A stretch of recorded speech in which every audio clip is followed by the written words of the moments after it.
Holy Mass, let's include in our prayers the intentions and petitions of the following. For the special intentions of Leila Abiog, Mary Manette Pineda, Baby Liam Samuel Cristales, Evelyn de la Rosa, Valeriana de la Cruz, the St. Jude Thaddeus Parish Pastoral Council, the St. Jude Village officers and homeowners. For the good health of Anita Chodin, Ines M. Sunga, Pasuing, Annalyn Ocampo, and all our sick relatives and friends. For the eternal repose of the souls of Norma, Maria Virginia, Marcelo, Dolores, Roman, Aquilina Pineda, Mirna Sunga, Angel Sablan, Emiliano Nieves Sablan, Errol J. Payumo, Rodolfo Lorenzo, Avelina Sanchez, Renato Tino, Oscar, Alfredo, Rogelio, Esperijon and Rodolfo Rivera, Lorenza de la Cruz, Remedios Nacion, Lorenzo Leong, Ernesto de la Cruz, Jacqueline Ngo, Raimunda Carlos, Artemio Camaya Jr., and all the poor souls in purgatory.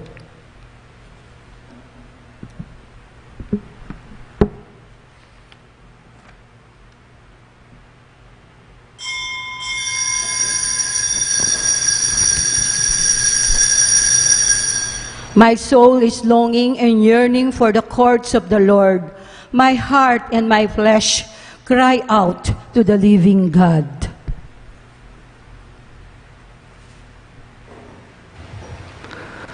As one family, let us begin our celebration with our act of faith. In the name of the Father, and of the Son, and of the Holy Spirit. Amen. The grace of our Lord Jesus Christ, and the love of God, and the communion of the Holy Spirit be with you all. And also with you. My dear friends, coming together as God's family with confidence, let us ask the Father's forgiveness, for He is full of gentleness and compassion.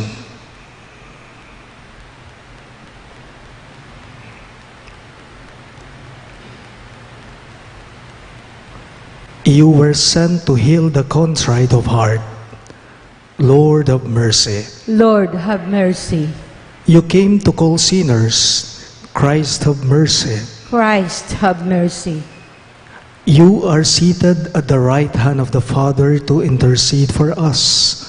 Lord, have mercy. Lord, have mercy. May Almighty God have mercy on us, forgive us our sins, and bring us to everlasting life. Amen. Let us pray. May your unfailing compassion, O Lord, cleanse and protect your church, and since without you she cannot stand secure, may she be always governed by your grace. Through our Lord Jesus Christ, your Son, who lives and reigns with you in the unity of the Holy Spirit, one God, forever and ever. Amen.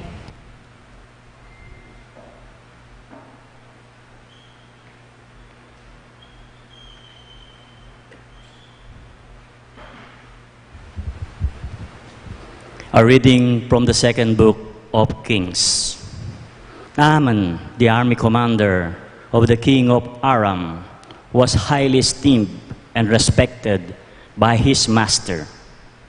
For though him the Lord has brought victory to Aram, by valiant as he was, the man was a leper. Now the Arameans have captured in a raid of the land of Israel a little girl who became the servant of Naaman's wife. If only my master would present himself to the prophet in Samaria, she should to her mistress, he would cure him as his leprosy. Naaman went and told his lord just what the slave girl from the land of Israel had said. Go, said the king of Aram, I will send a letter to the king of Israel. So Naaman set out, taking along 10 silver talents, 6,000 gold pieces, and 10 festal garments. to the king of Israel, he brought the letter which read, "With this letter I am sending my servant Naaman to you, that you may cure him of his leprosy." When he read the letter, the king of Israel tore his garment and exclaimed, "Am I God with power over life and death, that this man should send someone to me to be cured of leprosy? Take note, you can see he is only looking for a quarrel with me." When Elisha, the man of God, heard the king of Israel had torn his garment, he sent word to the king, "Why have you torn your garments? Let it come to me and find out that there is a prophet in Israel." Naaman came with his horses and chariots, and he stopped at the door of Elisha's house. The prophet sent him the message, "Go and wash 7 times in the Jordan, and your flesh will heal, and you will be clean." But Naaman went away angry, saying, "I thought that he would surely come out and stand there to evoke the Lord his God, and would move his hands over the spot and thus cure the leprosy. Are not the rivers of Damascus, the Abana and the Pharpar better than all the waters of Israel? Could I not wash in them and be cleansed?" With this he turned about the anger and left. But the servant came up and reasoned with him. "My father," they said, "if the prophets had told you to do something extraordinary, would you not have done it? All the more now, since he said to you, 'Wash and be clean,' should you do as he said." So Naaman went down and plunged into the Jordan 7 times, and the word of the man of God, his flesh became again like the flesh of a little child, and he was clean. He returned with his old routine to the man of God, and his arrival he stood before him and said, "Now I know that there is no God in all the earth except in Israel." The word of the Lord. Thanks be to God.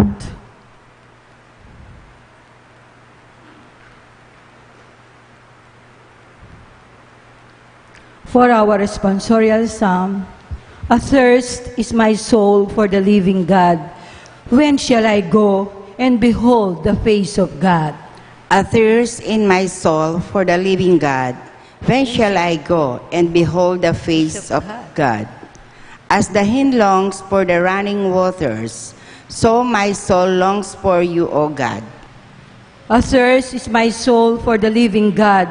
When shall I go and behold the face of God? Athirst in my soul for God, the living God. When shall I go and behold the face of God? Athirst is my soul for the living God. When shall I go and shall behold the face of God? Send forth your light and your fidelity. They shall lead me on, and bring me to your holy mountains, to your dwelling place. Athirst is my soul for the living God. When shall I go and behold the face of God? Then will I go in the altar of God, and the God of my gladness and joy. Then will I give my thanks upon the harp, O God, my God. Athirst is my soul for the living God. When shall I go and behold the face of God? Kindly stand to honor the Holy Gospel. Glory and praise to you, O Lord Jesus Christ. Glory and praise to you, O Lord Jesus Christ. I hope in the Lord, I trust in His word. With Him there is kindness and plenteous redemption. Glory and praise to you, O Lord Jesus Christ.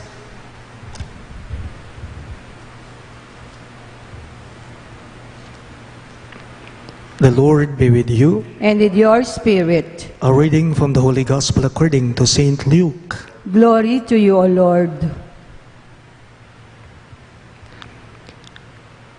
Jesus said to the people in the synagogue at Nazareth, Amen, I say to you, no prophet is accepted in his own native place. Indeed, I tell you, there were many widows in Israel in the days of Elijah, when the sky was closed for 3.5 years, and a severe famine spread over the entire land. It was to none of these that Elijah was sent, but only to a widow in Zarephath in the land of Sidon. Again, there were many lepers in Israel during the time of Elijah the prophet, yet no one of them was cleansed, but only Naaman the Syrian. When the people in the synagogue heard this, they were all filled with fury. They rose up, drove him out of the town, and led him to the brow of the hill on which their town had been built, to hurl him down headlong. But he passed through the midst of them and went away. My dear friends, the good news of our salvation. Praise to you, Lord Jesus Christ.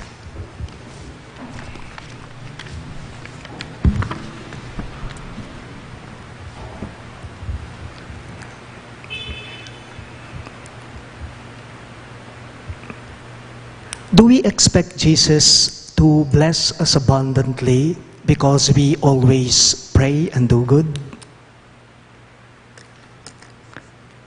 Umaasa po ba tayo o nag-e-expect po ba tayo sa Diyos na tayo ay pagpapalain niya, na tayo ay babasbasan niya ng sobra-sobra, ng labis-labis, lalong-lalo na kapag hindi tayo nakakalimot na tumawag sa Kanya at namumuhay tayo ng dapat sa mga buhay natin? Do we expect that from Him? Oo naman. Siyempre naman po. Siyempre naman. Umaasa tayong pagpapalain niya tayo. Babasbasan niya tayo. Ibahin ko po ang tanong ko. Paano kaya kung ang expectation natin sa Kanya, ang inaasahan natin sa Kanya, halimbawa yung ibibless ka, paano pag hindi natupad? Paano kung hindi niya ibinibigay? Paano kung hindi niya ipinagkakaloob? Ano kayang magiging feeling mo? Ano po kayang mararamdaman natin? Would we now be indifferent to Jesus then? Alam po ninyo, kailanman di po natin kayang tarukin at intindihin ang isip ng Diyos. We cannot fathom the mind of God. We cannot understand the mind of God. Ito po'y malinaw na makikita natin sa naging buhay ni San Jose. Hindi po ba? Nung malaman ni Jose na nagdadalang tao ang mapapangasawa niya, ang pakakasalan niya, nagulumihanan siya, naggulo siya. Hindi niya maintindihan ang nangyayari sa buhay niya, ang nararanasan niya. Bakit? Kasi hindi pa nga po sila kasal ni Maria. Tapos malalaman niya, mababalitaan niya na nagdadalang tao na ito. Hindi niya alam kung ano ang plano ng Diyos. Hindi niya alam kung ano ang pag-iisip ng Diyos. Kaya nga po sa bandang huli, alam niyo si San Jose, sa bandang huli, ipinasa Diyos niya ang lahat-lahat. Ipinasa Diyos niya ang lahat-lahat. Kailanman di po natin kayang tarukin ang isipan ng Diyos. There are times that His decision will not fit our own comprehension. Ang magiging pananaw po natin dito ay ito. We should continue to be faithful to Him. Okay? We should continue to be faithful to Him. Kahit minsan, malayo sa gusto natin, ang gusto niya para sa atin. Ako po naniniwala po ako, may sariling oras ang Diyos. May sariling panahon ang Panginoon para ipagkaloob niya yung bagay na hinihingi natin sa Kanya. Yung bagay na gusto nating ipagkaloob niya, ibigay niya sa atin. We simply have to be patient.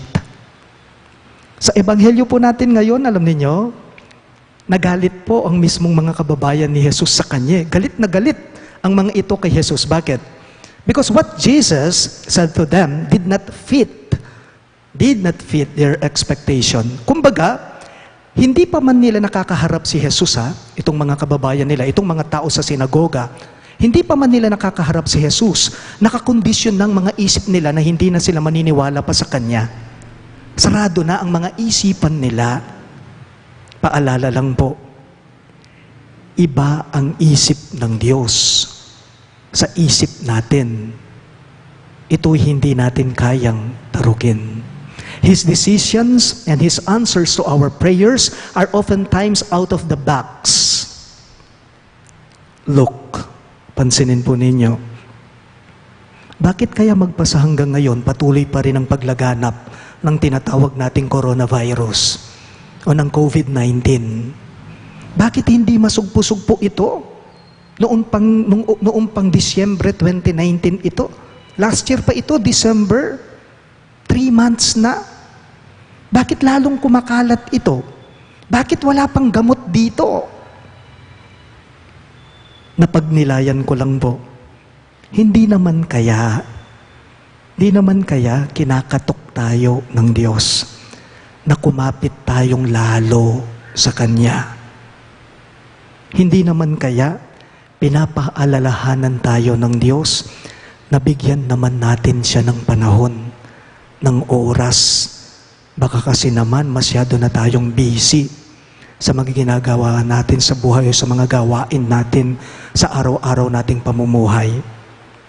Hindi naman kaya tinatapik tayo ng Diyos upang magkaroon naman tayo ng sapat na oras o panahon sa mismong mga pamilya natin. Kasi kung minsan, sobrang busy na tayo. Sana po, lalo tayong maniwala. Lalo po tayong magtiwala at sumampalataya sa Kanya kahit ano pa man ang mangyari. Like what I've said a while ago, we should continue to be faithful to Him. Even if sometimes, or even oftentimes, His decision doesn't fit our own selfish expectation. Malay po natin, one of these days, the Lord will suddenly give us what we want. Who knows, one of these days, the Lord will suddenly give us what we ask for or what we pray for. Magtiwala lang tayo sa mga salita ni Kristo. Please all rise.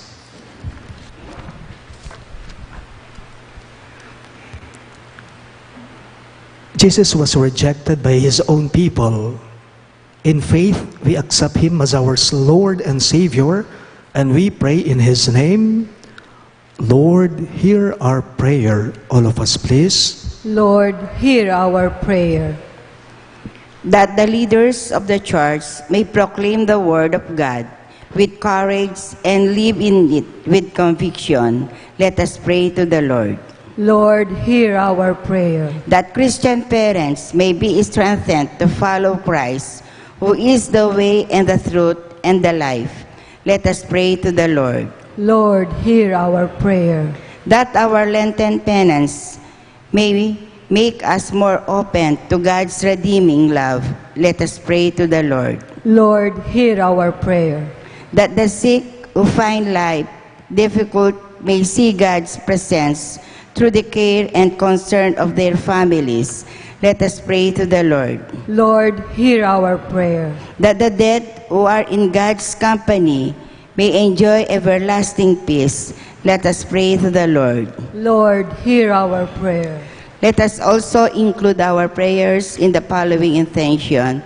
For the special intention of Laila Abiog, Mary Manette Pineda, Baby Liam Samuel Cristales, Evelyn De La Rosa, Valeriana De La Cruz, the St. Jude Thaddeus Parish Pastoral Council, the St. Jude Village Officers and Homeowners, for the good health of Anita Theodin, Ines M. Sunga, Paswing, Annalyn Ocampo, and all our 6 relatives and friends.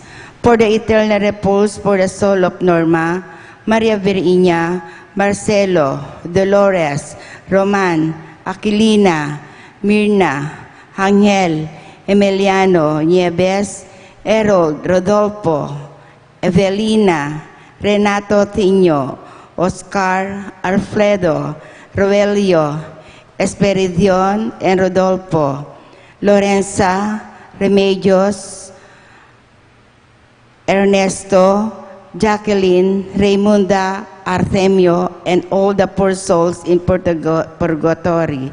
Let us pray to the Lord. Lord, hear our prayer. Let us now ask our own intention.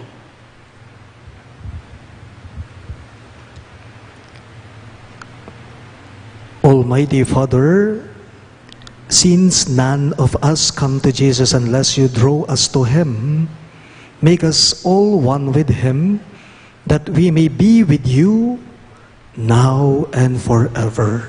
Amen.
Blessed are you, Lord God of all creation, for through your goodness we have received the bread we offer you, fruit of the earth and work of human hands. It will become for us the bread of life. Blessed be God forever. By the mystery of this water and wine, may we come to share in the divinity of Christ, who humbled himself to share in our humanity. Blessed are you, Lord God of all creation, for through your goodness we have received the wine we offer you, fruit of the vine and work of human hands. It will become our spiritual drink. Blessed be God forever.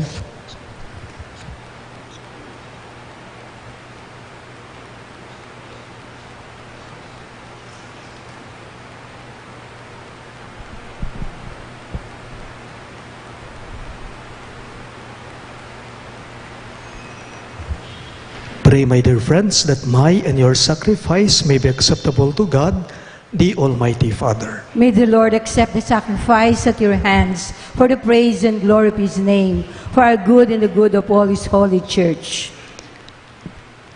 May what we offer you, O Lord, in token of our service, be transformed by you into the sacrament of salvation.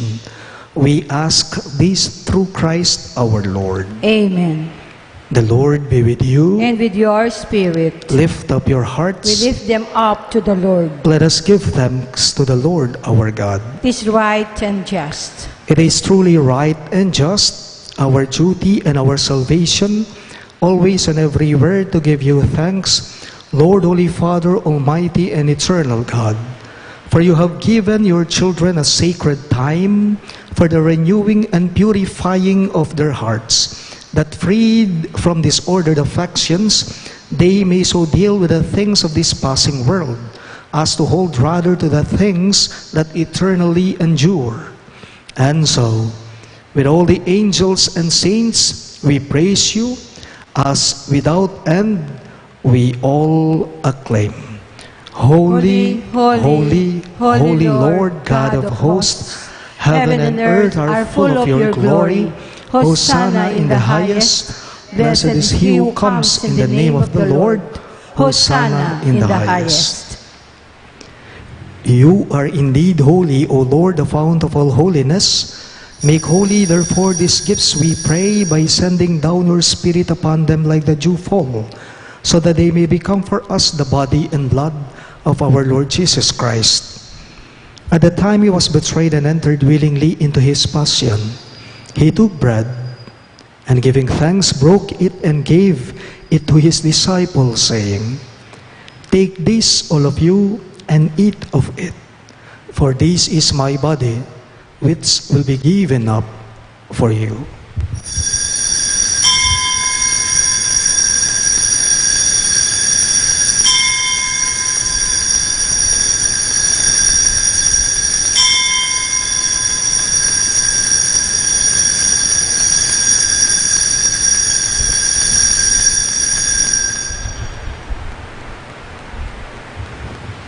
In a similar way, when supper was ended, he took the chalice, and once more giving thanks, he gave it to his disciples, saying, "Take this, all of you, and drink from it.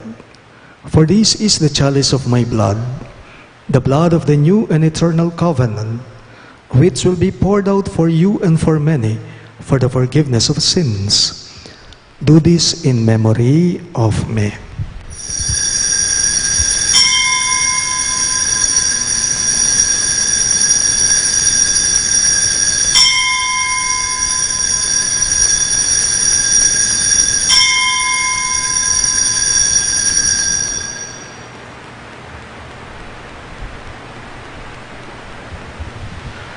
The mystery of faith. Christ has died, Christ is risen, Christ will come again. Therefore, as we celebrate the memorial of his death and resurrection, we offer you, Lord, the bread of life and the chalice of salvation, giving thanks that you have held us worthy to be in your presence and minister to you. Humbly we pray that, partaking of the body and blood of Christ, we may be gathered into one by the Holy Spirit. Remember, Lord, your church spread throughout the world, and bring her to the fullness of charity, together with Francis, our Pope, Florentino and Paciano, our bishops, and all the clergy. Remember your servant Norma, whom you have called from this world to yourself. Grant that she who was united with your Son in a death like his may also be one with him in his resurrection. Remember also our brothers and sisters who have fallen asleep in the hope of the resurrection, and all who have died in your mercy. Welcome them into the light of your face.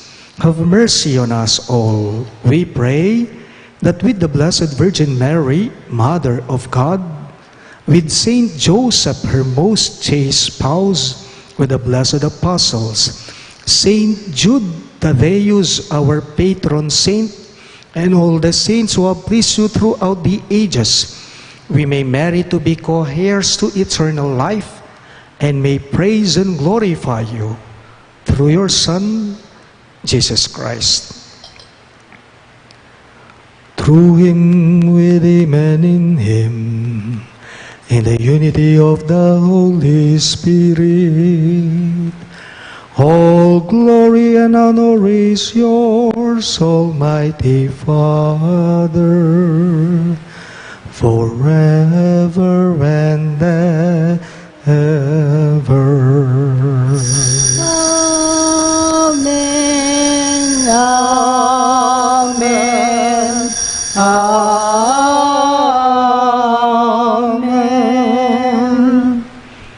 Let us now pray for the coming of the kingdom as Jesus taught us. Our Father in heaven, holy be your name, your kingdom come, your will be done on earth as it is in heaven. Give us this day our daily bread, and forgive us our sins, as we forgive those who sinned against us. And lead us not to temptation, but deliver us from evil. Amen. Deliver us, Lord, we pray, from every evil. Graciously grant peace in our days, that by the help of your mercy, we may be always free from sin and safe from all distress, as we await the blessed hope and the coming of our Savior, Jesus Christ. For the kingdom, the power, and the glory are yours, now and forever. Lord Jesus Christ, who said to your apostles, "Peace I leave you, my peace I give you," look not on our sins, but on the faith of your church, and graciously grant her peace and unity in accordance with your will, who live and reign forever and ever. Amen. The peace of the Lord be with you always. And with your spirit. Let us offer each other the sign of peace. Peace be with you. Lamb of God, you take away the sins of the world, have mercy on us. Lamb of God, you take away the sins of the world, have mercy on us. Lamb of God, you take away the sins of the world, grant us peace.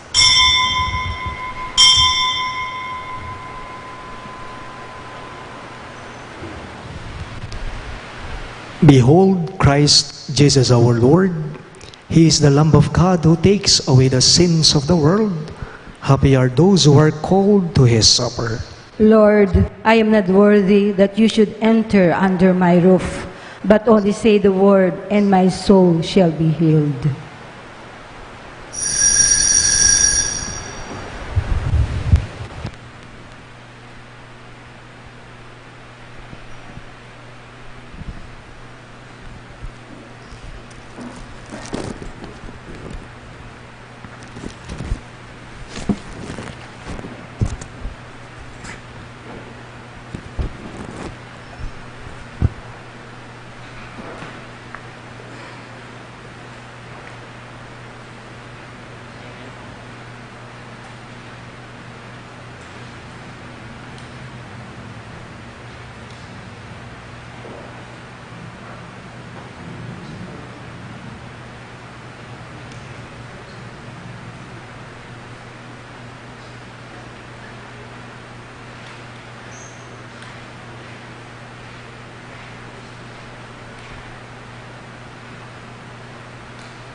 O praise the Lord, all you nations, for his merciful love towards us is great.